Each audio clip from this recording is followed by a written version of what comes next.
Sheriff Chris Nacco says the deputies involved in this are heroes, and he says you can see that by just watching the video. Body cameras on 2 Pasco deputies rolled as they inched closer to a gunman who had already killed a man in his garage. Once they spotted him in the street, "Hands, bro! Put your hands up!" Suddenly, deputies Nick Carmack and Michael Sudler were in a shootout with Brian Desario last Thursday. Stand by! I need a shield! Get the shield out of my truck! Get the shield out of my truck! Mike and Nick, they're heroes. Sheriff Chris Nacco says other than their shield, the deputies had little protection, but knew they had to act quickly.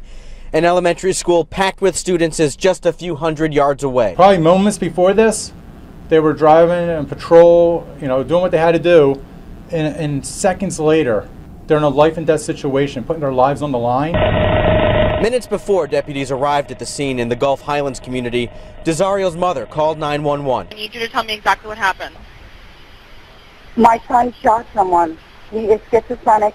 Please get the officers and the ambulance here now. He's got a loaded gun. Detectives say Desario is mentally ill and killed a family friend, David Armstrong, because he thought Armstrong hit on his imaginary girlfriend.